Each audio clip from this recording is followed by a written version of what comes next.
guys, welcome back to my happy kitchen. Today we are making some very sweet and delicious pinwheel bread. In Swahili they also called Saga Noti. In English they are called pinwheel bread. These are both savory and sweet, so they make a very perfect combination for some black tea or some coffee. Okay, it's not complicated. It's very easy to make, and I'm sure you guys can pull it off. Please give them a try and let me know down in the comment section below how it goes. So here you need to make two dough, okay, separately. You need to make a sweet dough and a salt savory dough, okay. So what you need to do, you need to get 2 cups of all-purpose flour, half a cup of warm milk, 1 teaspoon of salt, and about 2 tablespoons of cardamom powder, a quarter cup of sugar, about 3 tablespoons that is, and 1 sachet of yeast. The first step is for you to divide the 2 cups of all-purpose flour.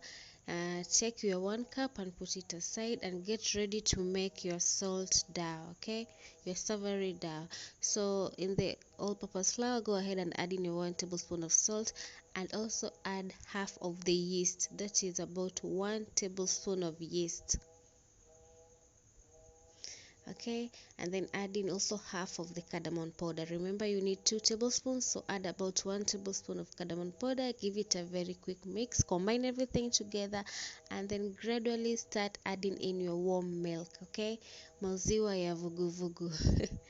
So add in your milk gradually and then start kneading it. It's a very small dough, so it shouldn't be so hard, okay.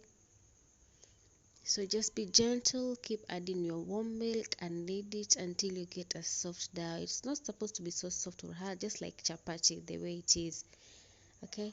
So that is done. Cover it and set it aside and work on the sweet dough now.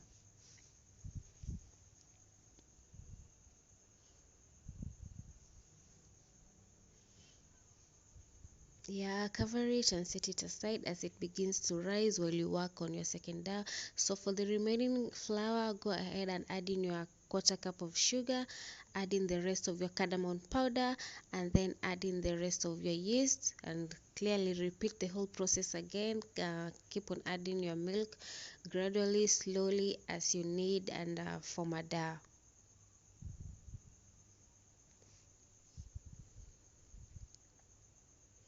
You need to make a hole in the middle, just a little hole, and then add in your warm milk slowly and knead using your hands, making sure your hands are clean.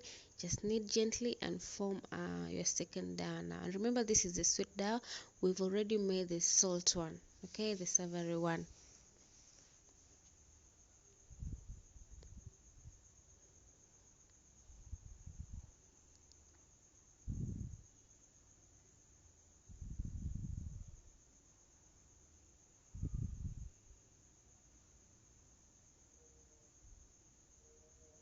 Yeah, so after your dough is ready, it's soft and firm, cover it also next to the other dough, cover them and put them aside for about 1 hour. Mine took about 45 minutes to rise, so put them aside until they rise, okay.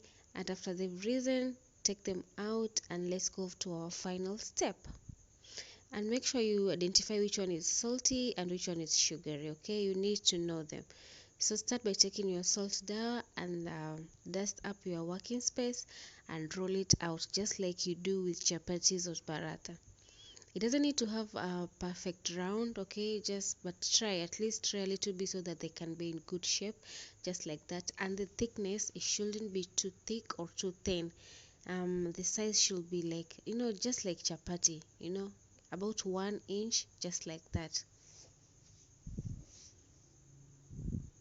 After you are satisfied with the size and the thickness, set it aside and work on your second dough. And this is the sweet one, okay, the one with the sugar.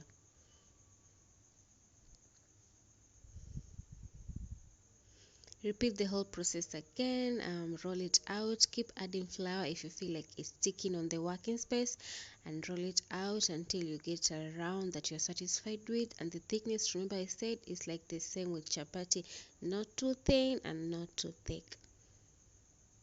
So after you're done rolling both doughs out, lay them on top of each other, making sure that the salt one is on top and the sugary one is down. Okay,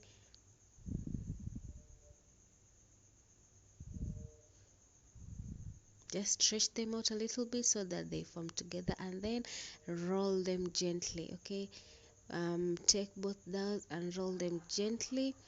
And in order for them not to fall apart while frying, make a paste using a little bit of all-purpose flour and a little bit of water, some few drops of water. Mix and make it into a paste and apply it towards the end of the dough. This will prevent it from opening up when you're frying them. Okay, the same paste that you use while folding samosas, guys. So roll it out gently like that, and then using a thread, a very thin thread, go ahead and cut them into your desired pieces. Okay, you can't use a knife here, because if you use a knife, the shapes and the lines of the pinwheel bread will not form very nicely. They will not be very visible. So please go ahead and use a thread if you have one, or a very sharp knife if you have to use a knife. So you do exactly as you can see. Take one side of the thread and the other side of the thread, and then crisscross them against each other so that you can be able to cut through the dough. Don't use too much force, just be gentle, guys, and it's going to work out just fine.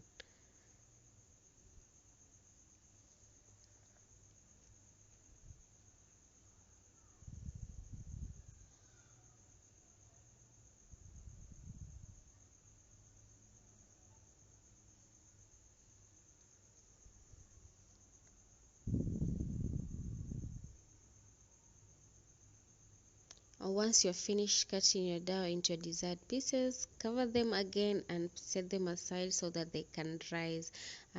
Just set them aside for about 15 minutes, and then add some oil in your non-stick pan and deep fry them for at least 3 minutes each side, or until they turn golden brown.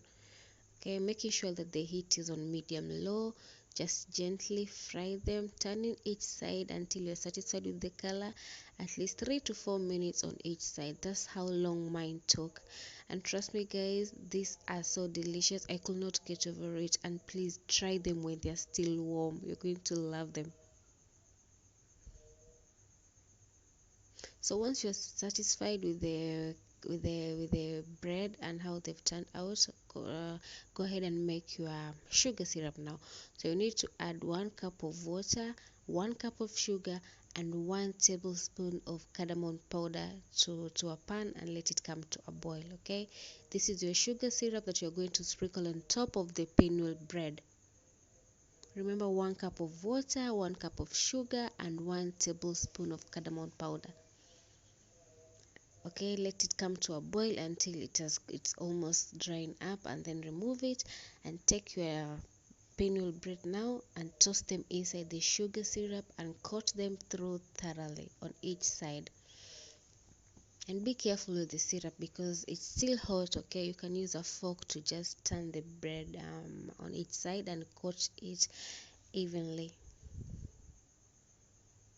And that's it, guys. Imagine, it looks complicated, but it's not. And trust me, they are worth it.